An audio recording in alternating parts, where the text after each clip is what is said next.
दोस्तों good evening.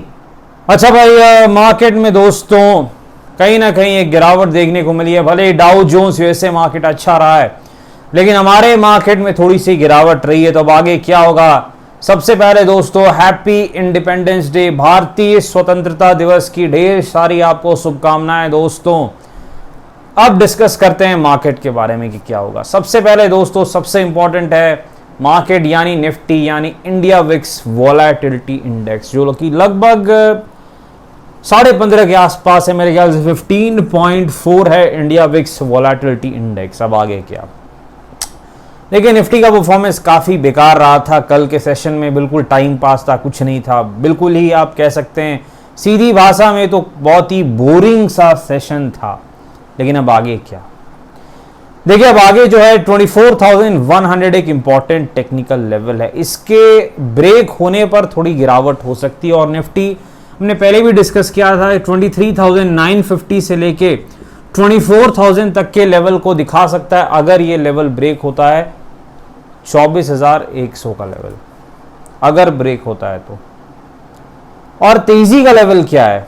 देखिए तेजी जो है दोस्तों उसका टेक्निकल लेवल क्या है, इसके लिए 5 मिनट चार्ट पर जाते हैं भाई। देखिए उसका जो तेजी का लेवल है 24,170 के ऊपर, 24,170 के ऊपर निफ्टी निकलता है तो लगभग 30 पॉइंट का हम स्टॉप लॉस लेने वाले हैं।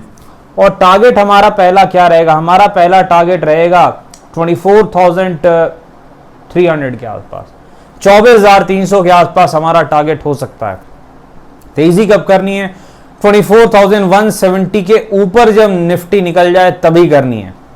टारगेट 24,300 के आसपास का जो रेजिस्टेंस है वो अगर निकलता है तब फिर बड़े टारगेट खुल जाएंगे और निफ्टी बड़ी रैली दिखा सकता है। लेकिन तब तक के लिए यही बड़ा लेवल है 24,300। अगर इसके ऊपर गया तो फिर आप समझ लीजिए कि बड़ी तेजी हो सकती है। जब तक इसके नीचे है तब तक शॉर्ट टर्म में निफ्टी दिक्कत में, इसमें कोई शक नहीं है। और अगर 24,100 का लेवल ब्रेक होता है, 24,100 का लेवल ब्रेक होता है तो वैसे सिनेरियो में और गिरावट हो सकती है और निफ्टी 150-200 पॉइंट की गिरावट तो दिखा ही सकता है, इसमें कोई शक नहीं है। क्योंकि यहां पर डब्ल्यू पैटर्न का भी एक तरीके से ब्रेक डाउन हो जाएगा तो दिक्कत की बात हो सकती है। दूसरी चीज दोस्तों डब्ल्यू और एम तो बिल्कुल याद रखना है, उसको तो भूलना नहीं है। निफ्टी बैंक के पास चलते हैं। निफ्टी बैंक की परफॉर्मेंस कैसी थी? खराबी थी भाई, निफ्टी बैंक खराबी परफॉर्म कर रहा है। ये तो मेरे ख्याल से ऐसे लेवल पर है अगर ये ब्रेक करता है तो बहुत बड़ी गिरावट भी दिखा सकता है। तो 49,750 के आसपास है निफ्टी बैंक।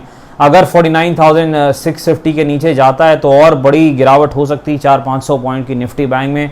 तो यहाँ से बाउंस बैक बहुत इंपॉर्टेंट है निफ्टी बैंक के लिए खासकर, अदरवाइज गिरावट गहरा सकती है निफ्टी बैंक में। अगर तेजी करनी है निफ्टी बैंक में दोस्तों तो लेवल बहुत ज्यादा क्लियर है, 49,800, 49,800 का लेवल है, 49,800 का लेवल है। इसके ऊपर निफ्टी बैंक निकलता है तो वैसे सिनेरियो में तेजी की जा सकती है।